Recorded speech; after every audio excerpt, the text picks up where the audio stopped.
சொந்தமாக YouTube channel நடத்த வேண்டுமா? நீங்களும் பிரபல ஆங்கர் ஆக வேண்டுமா? உடனே சேருங்கள் Pandey school of journalism. Contact 7388242242. Ezhumalaiyan கோவில் பாதுகாப்புக்காக ட்ரோன் எதிர்ப்பு வான் பாதுகாப்பு சாதனத்தை திருப்பதி மலையில் பொருத்த ஏற்பாடு செய்யப்பட உள்ளது. திருமலை திருப்பதி தேவஸ்தான அறங்காவலர் குழு ஆலோசனை கூட்டம் குழுவின் தலைவர் BR நாயுடு தலைமையில் இன்று நடைபெற்றது. ஆலோசனை கூட்டத்திற்கொப்பன் அறங்காவலர் குழு தலைவர் நாயுடு செய்தியாளர்களுக்கு பேட்டியளித்தார். அப்போது அவர் திருமலை திருப்பதி தேவஸ்தானத்தில் பணியில் இருக்கும் வேற்று மதங்களை சார்ந்தவர்கள் விருப்ப ஓய்வில் அனுப்புவதற்கான நடைமுறையை வேகப்படுத்தவும், ஏழுமலையான் திருநாம பாடல்களை ரீமிக்ஸ் செய்பவர்கள் மீது கடுமையான நடவடிக்கை எடுக்கவும் அறங்காவலர் குழு கூட்டத்தில் முடிவு செய்யப்பட்டது என்றார்.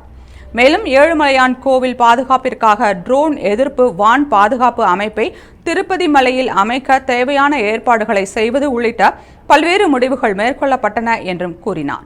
వారందరికీ కూడా ఇవ్వడానికి సేవ చేయడానికి అవకాశం ఇవ్వడానికి ముఖ్యమంత్రి గారు కూడా గతంలో చెప్పడం జరిగింది. ఇక్కడికి వచ్చినప్పుడు వారు డైరెక్షన్ కూడా ఇవ్వడం జరిగింది. దాని ప్రకారం గవర్నింగ్ కౌన్సిల్ లో నిర్ణయం తీసుకున్నాం స్విమ్స్ కు సంబంధించి. అలాగే ఇవాళ గవర్నింగ్ టిటిడి బోర్డులో కూడా ఈ విధంగా నిర్ణయం తీసుకున్నాం. దాంతో పాటుగా వాలంటీర్స్ ని శ్రీవారి సేవకి వాలంటీర్స్ కూడా తీసుకుని ఆ వాలంటీర్స్ ద్వారా ఇక్కడ సేవలు పొందడానికి వచ్చిన ఎవరైతే పేద ప్రజలు ఉంటారో, చాలా మంది చదువుకున్న వాళ్ళు, కొద్దిగా నాలెడ్జ్ అంత తెలియని వాళ్ళు, అక్కడ ప్రాంతాలు తెలియని వాళ్ళు, వీళ్ళందరూ వస్తారు. వాళ్ళకి గైడ్ చేసి ఏ విధంగా వాళ్ళకి సేవలు అందించడానికి ఎక్కడెక్కడికి వెళ్ళాలి, సేవలు పొందాలంటే ఎక్కడికి వెళ్ళాలి, ఇవన్నీ కూడా వాలంటీర్స్ వాళ్ళకి అసిస్ట్ చేయడానికి కూడా ఆ వాలంటీర్ సేవలు కూడా ప్రారంభించడం జరిగింది. ఇప్పటికే దాని మీద కూడా ఈరోజు నిర్ణయం తీసుకోవడం జరిగింది.